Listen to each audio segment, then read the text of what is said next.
The Poltergeist of St Catharines.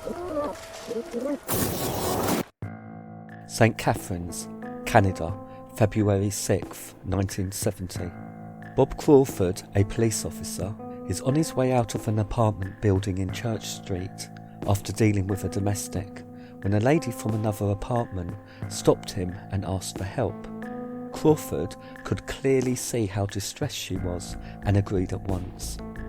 Barbara Page, married with 2 sons, leads Crawford into her apartment where a scene of terror was revealed. Crawford's jaw dropped as he witnessed objects, even heavy furniture, moving around on their own. Crawford sat down at a table with Mrs. Page, her husband John and 2 sons, 11-year-old Peter and 8-year-old Mark, and asked them for their account. Objects and ornaments were moving around on their own and falling off shelves.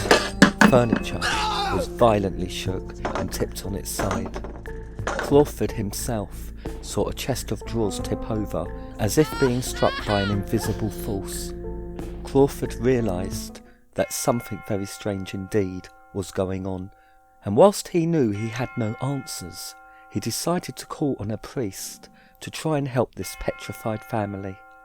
Father Stevens, from a local Roman Catholic church, joined the Page family and Crawford a short time later, and stated that he had been to a different apartment, but in the very same apartment building, just a week or so ago, where he saw a bed move on its own.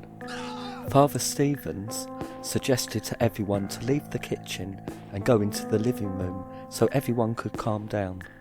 As police officer Crawford was leaving the kitchen, he placed a kitchen chair back into its proper place, neatly under the table with the others, then made his way to the living room with everyone else.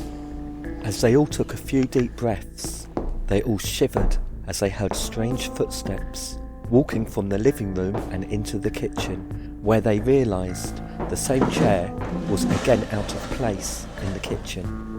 Another police officer, Bill Weir, arrived in the apartment expecting to back up Crawford with the domestic dispute, which had already been dealt with.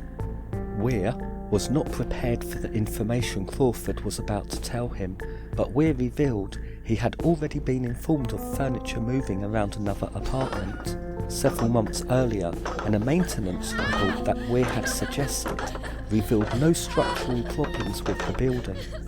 Next, both officers witnessed a clock in the kitchen being pushed physically up the wall as if by invisible hands, and several sporting trophies falling off a shelf. Then Crawford made a very interesting discovery. He realised that the paranormal activity was for some reason centred around the Page's 11-year-old son, Peter. He realised that the activity became more intense whenever Peter was close by. Next, both officers and the priest witnessed an invisible presence physically push the young boy against the wall of the room. Unbelievably, they also saw Peter sitting in a wooden chair which was somehow levitated off the floor. Again, on another occasion, Peter was quietly sitting down when it felt like invisible hands was trying to grab him. A child's bed is said to have risen off the floor, and indeed a sofa where people were sitting.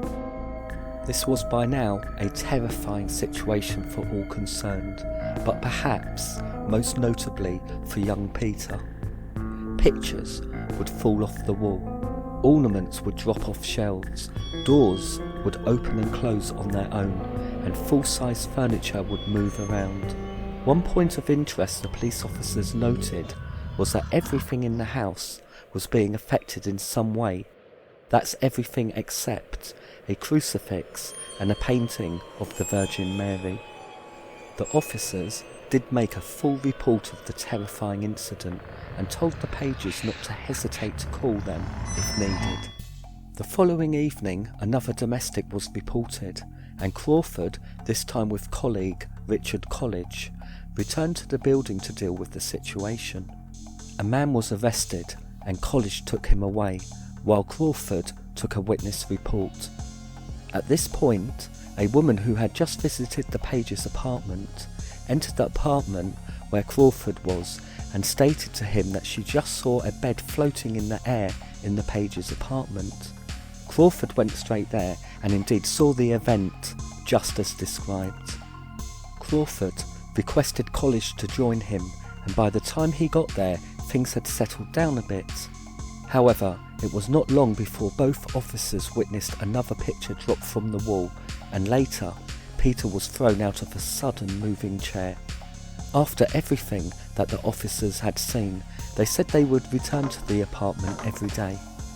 A few days later, on the 11th of February, before the police visit that day, the Page family called the police and 3 officers, including Weir, were sent to the apartment. The Page family explained that these terrifying activities had been continuing for the whole day without a single pause. The police felt helpless to assist in any way except to offer a little comfort and security simply by their presence being there. By this time, other friends also had joined them in the apartment. Things were getting pretty serious by this stage. There is something here, something that is destroying property, tipping furniture, and purposely and intentionally attacking an innocent 11-year-old boy, and this something is invisible, hiding in shadows. How do you deal with something like that? A local newspaper, The Standard, caught hold of the news and ran an article titled "Ghostly Presence in an Apartment on Church Street." Whether it was a police officer, a family member or a friend that leaked the information to the press is not known. So that was it. The cat was let out of the bag. Over the coming days, reporters, TV and radio crews, paranormal investigators, and people who were just plain curious all descended onto the apartment. At this point, the Page family would move away to stay with friends in Montreal. It is said that no one in the Page family had any out-of-the-ordinary experience whilst away. They eventually returned to their apartment, and as far as known, the poltergeist activity had stopped. The Page family never did speak publicly about this event, and it is not known where they are today. We make content covering all aspects of the paranormal and unexplained, so please like, subscribe, and take a look at my other content.